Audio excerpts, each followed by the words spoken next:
What's going on, guys? Balkan Architect here, and in today's tutorial I'm going to be showing you how to create this parking garage model in Revit. And it won't be only a parking garage, we're going to be adding all of the structural concrete elements as well. But before we get started, I would just like to ask you to like this tutorial. It helps me out a lot, and if you haven't already, I suggest you subscribe because I make tutorials like this every day. And follow me on social media, I will be posting there daily now.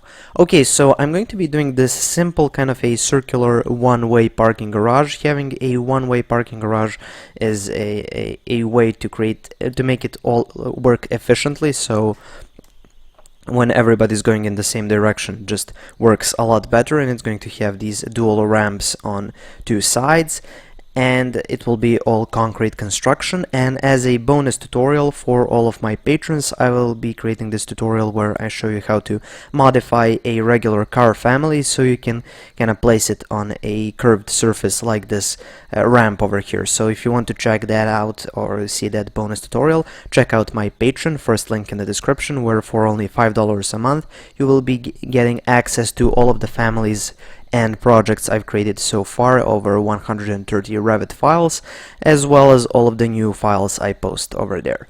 Okay, so now let's get into the tutorial. So I'm just going to be going here and using the architectural template for this, and let's just set the units to meters for this one. So just go meters, okay. And now just to kind of place everything, what I like to do is I like to use reference planes. You can use grid lines as well, it just doesn't matter really for this part. So I'm just going to do like this, two of these like that, and then just here type in 55 meters. And then I'm just going to take these elevation symbols and kind of move them out of the way so they're not in the way. Then go reference plane again, or you can use the RP shortcut and do one vertical. And then let's do one more over here, and this distance should be around 30 meters, or not around, exactly 30. So let's do that, and let's delete this dimension line, maybe kind of center it a bit. Yeah, that works. Okay, so now let's go again with reference planes, and let's do like 10 meters like this, and 10 meters here as well. Let's see. Yeah, so you're kind of splitting it up like this. And then here we're going to have a 5-meter line like this, and here another 5-meter line like that. Okay, so once you have that done, now you go here and you go offset from here like 5 meters. Let's see, this is that, and do one more over here, 5 meters, and the same thing over here. So just go 5 meters here and 5 meters here as well. And the reason we're doing this is just it's simple to kind of lay everything out using these reference planes, and now we can start modeling. So what we have here is basically these will be the ramps, these parts over here, and here we've got some cars will be going here and over here. So it's kind of going in the circle like this. But anyway, let's just go here to architecture and go to grid lines. So let's add some grids. So here will be one grid line, the second one will be, let's place it over here. Let's do a few more over here, kind of like that. Let's do 1, 2, let's do 3 over here, and 4 over here. Now the reason I'm doing this like this, and let's see, I want to align this to this, and you can just use the align tool. So kind of align them like that, and here, okay, here it's already aligned, so it doesn't matter. And now I just like to make here equal distances, so just go DI for dimension and just create a dimension like this. Go here, hit EQ, and now these are all equal, just hit OK. And anyway, so we've got some places where we're going to be placing our columns. So once we've got that figured out, maybe you can do some grid lines like this kind of vertically. So you can go here to grid and maybe do one like this, one over here, and there should be one over here in the middle. So let's place it like that. And of course you don't know where the middle is, so you need to create a dimension line. So just go DI like this, and just hit EQ just to make sure that this is in the middle. Okay, so once we have these, now we can go and set up our elevations. So for that, go here to south elevation, for example, and let's set this to, or let me just go to UN or units again, and just change this to 2 decimal places just to make it simpler. And this will be kind of a displaced level, level kind of parking garage. So just wait a second, you'll see what I'm talking about. So I'm just going to place this at 1.4 meters and then go here to level, or you can use LL shortcut. Use the offset tool and give it an offset of 1.4 meters. So you kind of just go like this. You kind of create these half levels. So if one kind of a level height is 2.8 meters, half is 1.4, so that's why we're working like this. So we've got 12 of these levels. That means that we have 6 floors, realistically speaking. And let me just extend this a bit here. Okay. Now let's get into modeling actually. So go over here, and now first I like to set the columns. So you go here to structure, you go to column, and then you can see over here we only got this steel column, which doesn't work for us. So let's just go to load family, go back a folder, go into metric, search for structural columns over here, go for concrete, and let's use this square one, open it up, and let's use this one 300 by 300 millimeters. That works. Just here, instead of depth, check height, and as far as height is concerned, go to level 12, and then just set at all of these intersections, or maybe maybe we can go and select all of these, go copy, and just copy, and make sure to select multiple, and then you just copy them down on each of these grids. And anyway, now we've got all of the columns in place. Now we can go and add the floor. So just go to architecture, go to floor, and we're going to split this up into 2 halves. Again, as I said, they're displaced levels, and it will all make sense in a moment. But just go here and maybe use this rectangle tool. So just start from this kind of a corner of this column, and you go all the way to the other side, and here just go to the middle of this one. And once you're there, you just need to use these lines to kind of go along this line over here, this reference line that we already have, and go from here like that. So you just go trim and extend for this.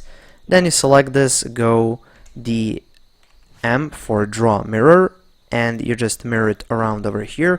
And now you just trim and extend this and this and this and this, and we're leaving this extra space over here for the ramps from going from one platform to the other.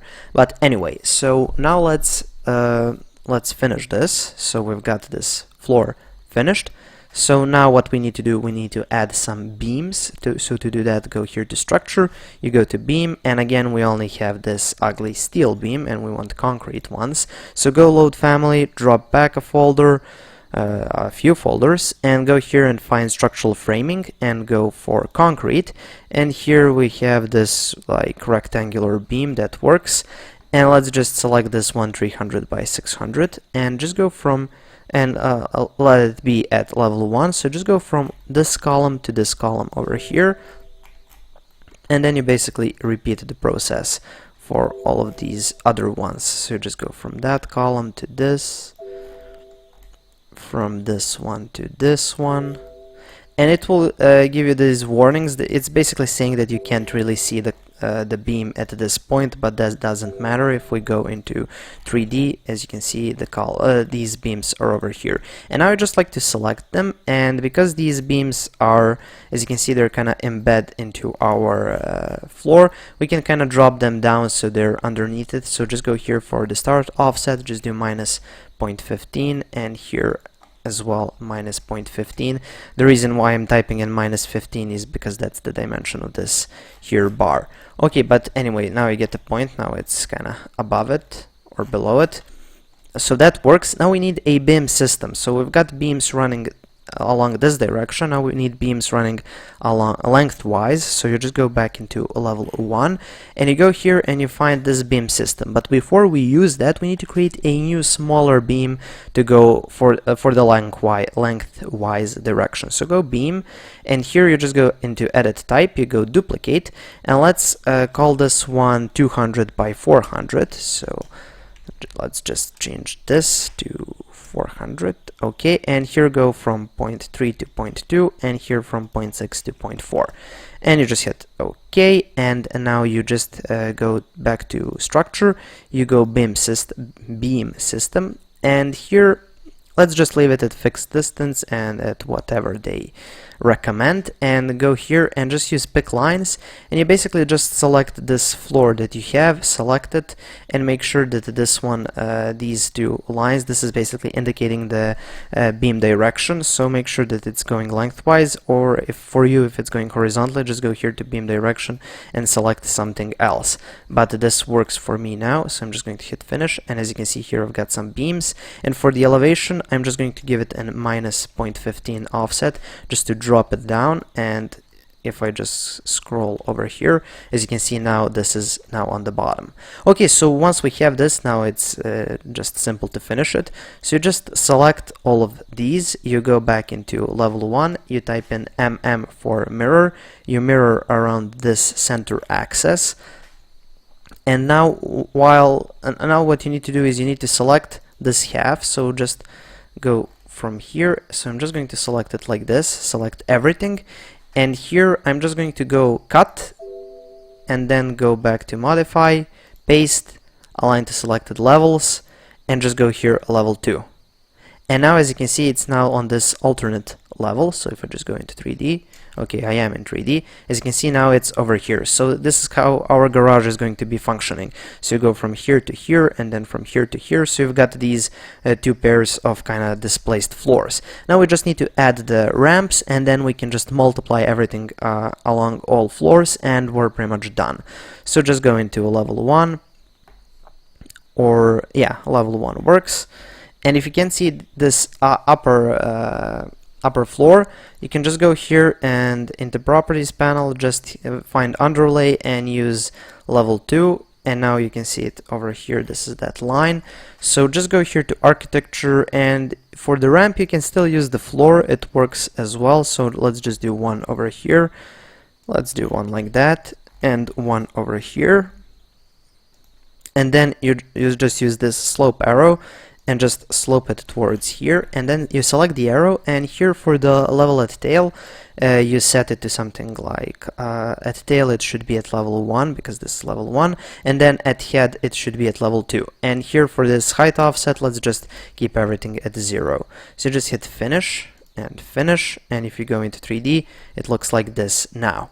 So now go back into level 1, select it, you need to copy it out of the way, rotate, let's just rotate it by 180 degrees, and then you just place it just here next to the one you already have. So just go MV for move, and you place it over there, and now go into 3D, and this is what we have. But the problem is this is now lower from where it should be. It should be starting from here. So you need to go edit boundary, select this arrow, and then change level 1 to level 2 for the tail, and for the head you should change level 2 to level 3.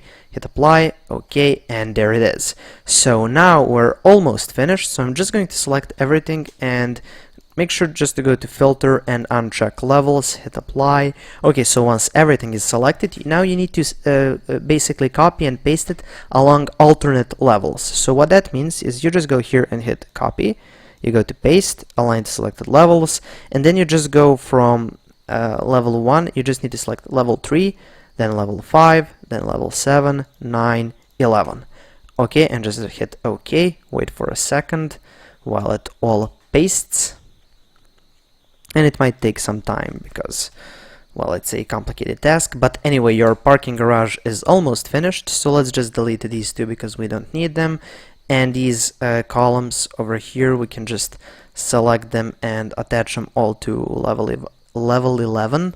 And there you go. So our parking garage is pretty much finished. So we've got our construction. And now if we go into, let's go into level 3, I don't know.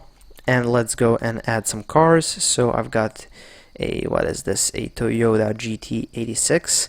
So let's just paste it over here. Wait for a second. So anyway, here it is. And if you want to see how to kind of place cars on these curved surfaces, because some cars are able to be pasted on curved surfaces and some aren't, make sure to go to my Patreon to check that video, bonus video out as well. Okay, so that's pretty much it for this parking garage tutorial in Revit. Thank you for watching. Please subscribe, like, and share this video. And if you have any questions, comments, or suggestions for future tutorials, please leave them in the comment section below. Thank you for watching, and have a nice day.